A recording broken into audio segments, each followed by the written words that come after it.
Assalamualaikum, selamat malam, salam literasi. Eh, Seperti biasa, ini pulang kantor sudah gelap, tapi saya ingin ngobrol sendiri. Semangat masih sama, puisi itu nutrisi. Mungkin tak sempat membaca puisi di sini di kesempatan ini, tapi saya mengumpulkan inspirasi. Kesempatan ini saya ingin cerita bahwa kemarin sore saya mendapat kiriman dari seorang teman penulis, ya, satu karyanya kumpulan cerpen dari Mas Abdul Ghafir, tapi nama penanya Salman Cakil. Dia mengirim, saya memesan bukunya, ya, judulnya Dari Padang Ku Bawa Cinta, kalau nggak salah. Itu kumpulan cerpen, tapi di sini saya sekarang mau cerita tentang salah satu judul cerpennya yang menarik gitu ya. Saat ini saya sedang terpikir itu. Jadi membaca cerita itu terus kemudian saya banyak berpikir tentang ruang dan waktu. Judul ceritanya itu adalah, nggak apa-apa lah ini kayak semacam spoiler, tapi ini teman-teman mensupport teman-teman kalau ada yang tertarik nanti bisa cari bukunya ya. Judulnya itu Sehari di Arafah. Cerita tentang pengalaman spiritual seorang Darno. Jadi tokoh bernama Darno, dia kebingungan di Arafah, bertemu dengan rombongan Kiai Ahmad, seorang kiai yang dia kenal di kampung dulu. Dia lihat Kiai Ahmad, dia panggil Kiai. Kiai Ahmad kaget juga, loh kamu naik haji gitu, kamu kloter berapa? Dia bingung, Darnonya bingung ya. Terus kemudian saya ikut Kiai aja ya. Loh gak bisa gitu, nanti kamu akan dicari ke klotermu gitu kan. Cuman akhirnya Darno memaksa karena dia bingungan ya, nggak ngerti harus ngapain gitu. Udahlah kalau gitu gabung. Kiai Ahmad pun meminta izin kepada jamaah gitu, boleh nggak Darno ini bisa bergabung dalam rombongannya gitu. Mereka setuju karena dia Kiai Ahmad menceritakan bahwa ini adalah salah seorang tetangganya gitu, dulu di kampung.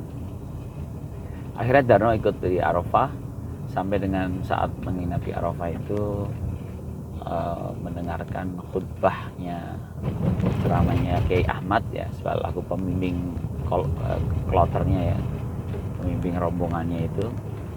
Darno sampai menangis ya, karena begitu indahnya suasana di Arafah saat haji. Di Arafah ini kan puncaknya haji ya, malam-malam kontemplasi, jadi sangat haru banget ya. Yang menarik adalah paginya saat pokoknya setelah itu ya akan dilanjutkan ke Musdalifah.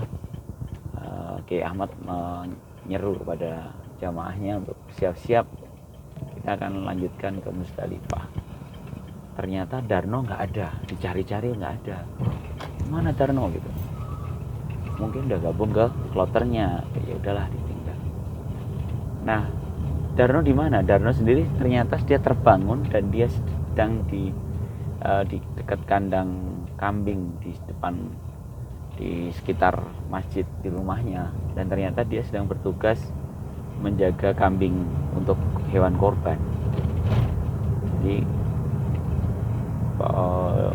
ditanya sama ketua DKM-nya, kamu bisa ketiduran gitu. Dia cerita dia mimpi ketemu Kiai Ahmad di Padang Arafah.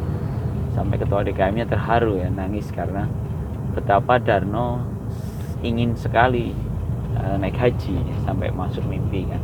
Sampai mimpinya udah nyampe Arafah. Oke, singkat cerita, sampai dengan Idul Adha seperti biasa Darno memimpin bacaan Alpiyah, takbir mengiringi hewan kurban disembelih itu biasanya memang Darno yang memimpin. Nah, dia marbot masjid gitu ya.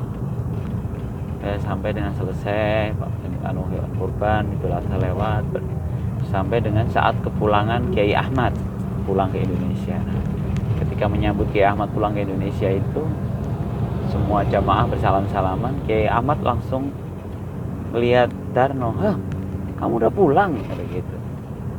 Kamu kemana? Waktu di Arafah saya cari-cari kok hilang gitu. Jamaah semua takjub bahwa ternyata Darno tidak sekedar mimpi, tapi dia memang sampai di Arafah. Jika mimpi kan mengapa Kiai Ahmad juga ketemu Darno gitu. Oke ya, ini hanya cerita, tapi menurut saya ini banyak cerita-cerita sejenis seperti ini dan memang terjadi gitu ya, memang terjadi. Ada terhadap kisah-kisah yang seperti ini ada tiga respon saya dalam kehidupan saya pribadi sebagai seorang putu. Itu ada tiga respon. Respon yang pertama itu karena saya lahir dari keluarga yang sangat rasional. Bahkan saya itu lahir dari keluarga, ayah saya seorang aktivis Muhammadiyah yang dari kecil dia slogannya memberantas TBC dalam masyarakat, dalam umat gitu. TBC itu takhayul, bid'ah dan khurafat. Sehingga bapak saya ini sangat sensitif terhadap tema-tema yang tidak rasional dalam beragama ya. Bahkan saya bela diri itu selalu di screening sama bapak. Ketika bela diri itu sudah ada pernapasan, sudah ada tenaga dalam, sudah memukul jarak jauh, itu pasti langsung suruh berhenti ya. Sampai dengan saya bertemu dengan bela diri Tifan itu kungfu muslim ya, itu malah kebal senjata pun syaratnya ya sering dipukul katanya itu. Jadi sama sekali nggak ada tenaga dalam, itu baru saya diperbolehkan. Saya izin dan bapak saya, oh bagus ya. Saking hati-hatinya terhadap takhayul, bid'ah dan khurafat. Tentu cerita-cerita yang ajaib-ajaib dalam yang seperti yang tadi itu ya. Kan dulu sering ada cerita bahwa seorang kiai bisa sholat Jumat di Masjidil Haram gitu kan. Saya biasanya men-skip cerita-cerita itu, saya lewati karena saya ngerasa itu tidak sehat. Itu tahapan yang pertama ya. Yang kedua, setelah saya berinteraksi keluar dari rumah dan berinteraksi dengan banyak pemahaman dalam keagamaan ya, saya mulai mentoleransi, menerima lah kisah-kisah itu, bahkan ikut mengagumi gitu. Wow, beneran ya, wow gitu, ikut takjub gitu ya. Tapi tetap memposisikan itu sebuah kisah yang irasional gitu. Itu sebuah kisah spiritual yang irasional. Itu tahapan yang kedua. Tapi saya sudah ikut mengaguminya. Tadinya saya benar-benar skip itu. Saya nggak mau mendengar kisah-kisah yang seperti itu. Tahapan kedua saya mulai menerima, tapi masih menganggap itu sebagai sebuah irasional. Bahkan ngasih ruang, ya memang di luar rasional itu ada yang irasional juga gitu. Jadi saya masih ngasih ruang. Lalu tahapan yang ketiga menarik. Saya mulai tersadar bahwa sebenarnya yang seperti kisah-kisah itu pun tetap rasional gitu. Tetap rasional. Karena dalam hukum sains pun dimungkinkan gitu loh. Karena hukum waktu itu ada dalam kehidupan kita di bumi, dalam semesta yang saat kita ada di perputaran bumi, ada siang dan malam, ada pergantian bulan, ada pergantian tahun, perputaran itu menimbulkan waktu gitu. Dan ketika waktu itu diintervensi oleh penguasanya yaitu Allah, tentu mudah sekali ya, antara waktu dan ruang itu kan terhubung ya. Contoh misalnya ketika saya dalam detik ini, ketika saya ini mengendarai mobil gitu, di sekarang ini saya ada di sini, di detik berikutnya saya udah ada di entah kilometer berapa gitu. Dan ketika waktu itu digoyang, saya bisa jadi berpindah tempat kan, dalam waktu yang betul kan. Jadi dan ketika sang penguasa waktu itu berkehendak, ya tentu mudah sekali gitu. Makanya ada kisah Ashabul Kahfi yang tertidur ratusan tahun, atau kisah di zaman Nabi Sulaiman ketika Nabi Sulaiman hendak memindahkan singgasana Ratu Balkis gitu. Itu dikisahkan kan pertama jin yang menawarkan jasanya untuk memindahkan itu dalam hitungan berapa gitu kan. Lalu yang paling cepat itu justru seorang manusia, seorang mukmin gitu. Jadi kan ini kan ilmunya manusia sebenarnya. Jadi manusia itu dimungkinkan memiliki kemampuan teknologi untuk memindahkan singgasana Ratu Bilqis dalam hitungan kejapan mata gitu. Kan itu dilipat gitu ya. Jadi di tahapan yang ketiga saya mulai menyadari bahwa ini sebenarnya pun rasional gitu. Ini sebenarnya pun rasional, masuk akal sekali gitu. Jadi saya mungkin pernah saya ceritain, saya seringkali mimpi dengan sangat detail gitu.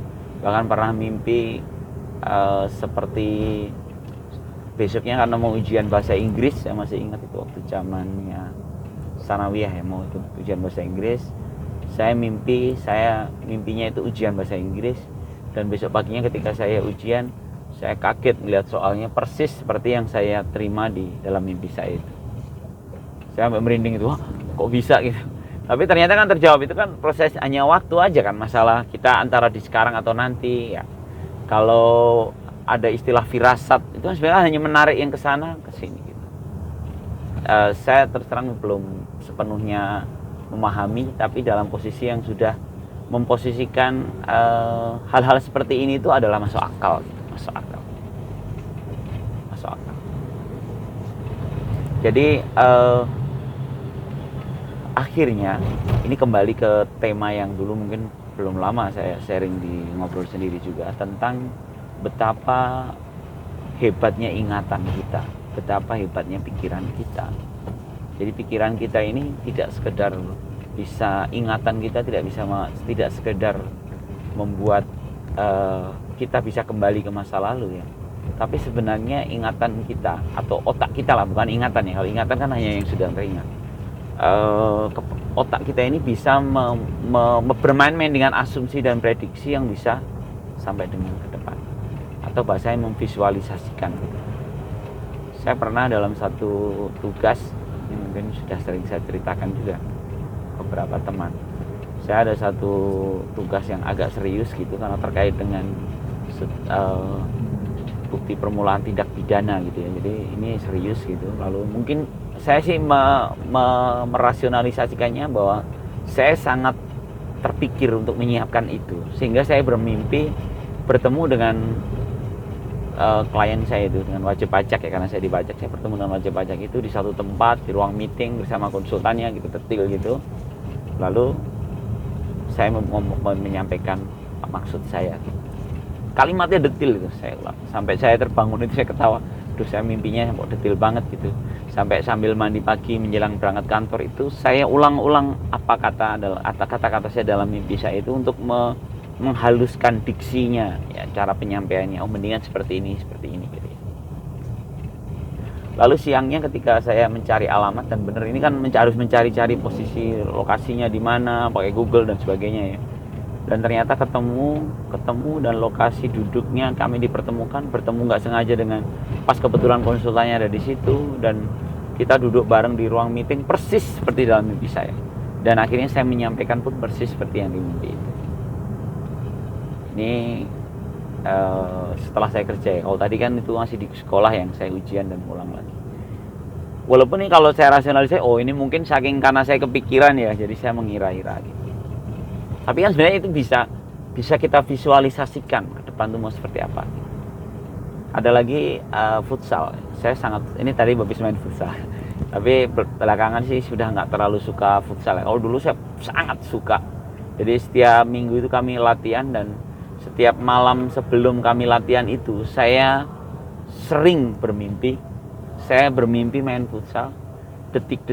Apa posisinya di mana, sampai saya mengira-ira besok saya ingin menciptakan gol dari sisi yang mana, seperti apa posisinya, tendangannya sekeras apa, kira-kira kipernya jalan sini, nanti saya tengok. Sampai seperti itu, detail gitu. Dan itu kejadian di mimpi, dan beberapa itu terjadi saat main gitu. Sampai saya juga kalau pas lagi nendang itu, ini kan semalam ya udah tak cobain gitu, sudutnya gitu. Ya jadi gol gitu. Dan itu sekali lagi saya mencoba merasionalisasi, bukan saya menjadi seperti dukun atau cenayang ya, tapi sebenarnya karena saking saya menyiapkan diri, otak saya itu menjemput esok gitu, seperti apa. Terus saya mereka-reka, memvisualisasi. Jadi ini seperti saya melatih, kalau futsal tadi saya melatih bermain futsal saya dengan visualisasi. Saya tidak ada di lapangan, tidak sedang membawa bola, tapi saya membayangkan gitu. Dan ternyata saya pernah ketemu satu film ya di YouTube itu, ketika saya ada acara pelatihan motivasi gitu, tentang seorang pesenam yang di tiang itu ya, pesenam yang melompat gitu kan. Dan dia ada gerakan yang sulit gitu, dan dia ingin mencoba gerakan itu nanti di lomba besoknya. Sementara dia tidak punya cukup waktu untuk latihan. Sehingga akhirnya dia hanya di kamarnya saat tidur itu dia memvisualisasikan setiap lompatannya, setiap detiknya, kapan dia lepas tangannya, kapan dia akan berbalik, berputar, lalu menangkap gitu. Ini ada ini kisah nyata ini seorang pesenang. Dan ternyata besoknya dia bisa melakukannya. Padahal dia tidak latihan ya, tidak latihan karena waktunya nggak cukup. Jadi dia akhirnya latihannya di kepalanya dia. Jadi ternyata bukan hanya sendiri ya, ternyata seperti itu tuh terjadi di orang ya. Selama kita punya visualisasi yang kuat atas sesuatu, kita ulang-ulang di kepala kita, itu akan menjadi sesuatu. Kita seolah-olah latihan gitu, seolah-olah sedang latihan. Dan itu juga sering terjadi saat dulu saya tugas hafalan waktu di pesantren. Hafalannya banyak. Kalau saya ngapalin nggak cukup waktu, saya ketiduran, saya biasanya mimpinya ngapalin. Dan memang paginya lebih hafal. Baiklah, ini sekali lagi ini bentuk rasa syukur kita atas kekuatan pikiran kita. Jadi sebenarnya pikiran kita itu luar biasa. Bahkan kalau Ustadz Anies Mata itu pernah mengatakan setiap yang terjadi itu sebenarnya sudah pernah kita pikirkan. Ustadz Anies Mata membahas tentang sejarah kemerdekaan bangsa kita itu. Mengapa Indonesia merdeka? Itu karena kemerdekaan itu sudah dibahas dari 1908, dari jauh lama ya. Di 08 itu udah mulai kebangkitan kan. Terus di 1928 saat Sumpah Pemuda nama Indonesia sudah ada. Baru 1945 merdeka. Jadi sebenarnya mimpi besar itu harus dipercakapkan, menjadi pikiran-pikiran kita yang bersama gitu, sehingga kita menjadi ini menarik sebenarnya karena Anies Mata saat menceritakan ini, dia juga sedang menyampaikan satu narasi besar bangsa Indonesia tentang Indonesia menjadi 5 besar dunia, yang seolah-olah orang kondisi aja kayak gini ya, kalau kita mau mengeluh itu kan waduh, daftar keluhan kita atas negeri ini itu demikian panjang. Tapi Ustadz Anies Mata justru malah mengingatkan kenapa kita nggak mimpi jadi 5 besar dunia. Itu seperti kemerdekaan itu yang diucapkan berulang-ulang dalam 1908 di Kebangkitan Nasional, 1928 di Sumpah Pemuda, berurut dari sepanjang itu ada terus kata-kata Indonesia diserukan, dan akhirnya benar-benar merdeka. 5 besar dunia bisa jadi akan menjadi kenyataan saat kita rajin memperbincangkannya. Nanti seperti cara belajar saya tentang sikap atau sikap positif, maka kita breakdown ke bawah gitu kan. Apa sih yang bisa nyampe ke titik itu? Sama dengan 5 besar dunia. Kenapa kita breakdown ke bawah? Apa yang bisa membuat kita menjadi 5 besar dunia? Dari sisi ekonomi seperti apa? Dari sisi budaya seperti apa? Dari sisi politik seperti apa? Dari sisi keamanan seperti apa? Kebayang kalau itu mulai dipercakapkan dari sejak sekarang ini, dan kita berhenti berpikir hal-hal yang remeh-temeh, perselisihan yang malu-maluin itu, maka bisa jadi ya dalam hitungan tahun yang tidak berapa lama kita akan menjadi 5 besar dunia, 5 besar kekuatan dunia. Allah alam bisawab. Jadi kemana-mana nih ya, dari ngobrolan tentang Darno dan Kiai Ahmad ya, pertemuannya di Arafah ya, kekuatan pikiran yang bisa membawa Darno menembus ruang dan waktu. Walaupun ini cerita ya, saya belum ketemu Mas Gofir, nanti kalau kita dengerin apakah ada cerita kisah nyatanya gitu ya. Nanti kita kapan-kapan kita klarifikasi lah. Tapi sebenarnya ini make sense, masuk akal gitu. Kalau saya masuk akal. Saya punya teman juga yang punya kekuatan seperti itu. Sampai dia itu kalau mau ketemu temennya itu, nggak usah saya sebut nama, tapi kalau dia nonton paham lah maksud saya itu dia ya. Dia itu sampai gini, saya mau si A ini, si A ini nanti datang ke meja saya, misalnya gitu ya. Beneran besoknya datang dengan segala alasan gitu. Ada yang pas mau lewat tiba-tiba mampir, kok aku tiba-tiba pikiran mampir mejamu ya mas, katanya gitu. Terus padahal dia ketawa karena semalam ternyata dia memang memanggil si A itu. Kalau dia ada ritualnya ya, dia membaca nggak tahu ya, sholawat atau zikir tertentu gitu. Sebenarnya ini hanya wasilah saja karena dia memanggil salah ini. Ini juga sebenarnya ini kok, ini masuk akal juga kok, ini masuk akal banget.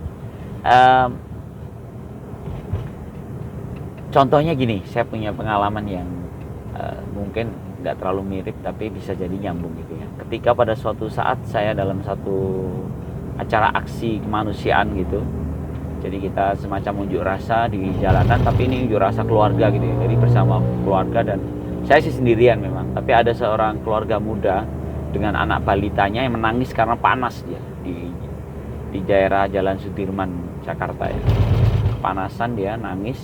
Kelihatan sekali bapak dan ibunya itu resah gitu ya, karena kasihan anaknya nangis, tapi juga nggak enak sama kanan kirinya kan, karena seolah-olah bawa anak kecil ikut unjuk rasa, ikut aksi, tapi dia nangis kan, sedih ya, kasihan ya.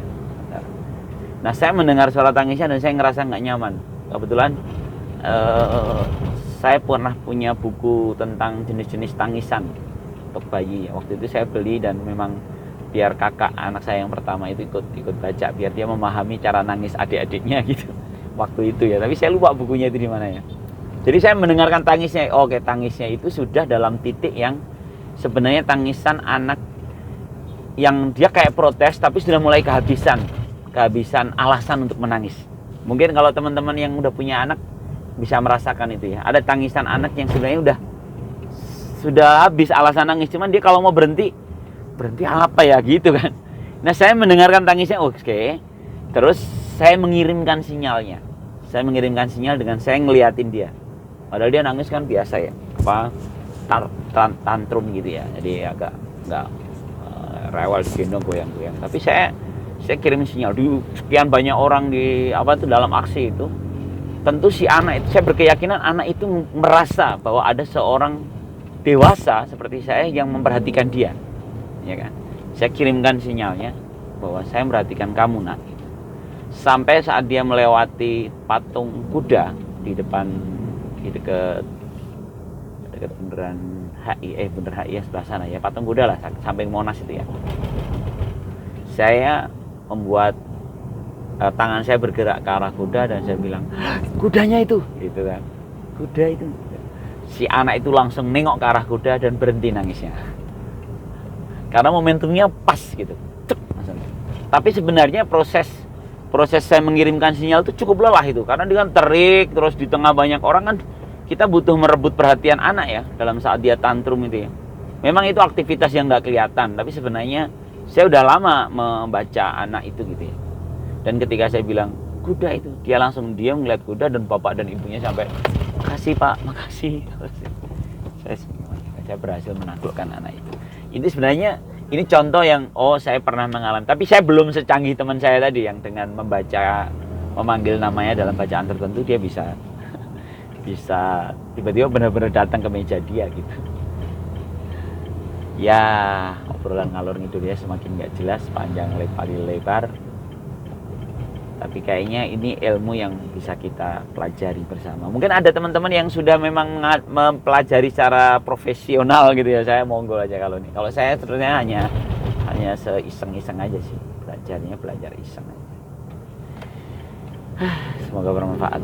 Salam literasi. Assalamualaikum warahmatullahi wabarakatuh.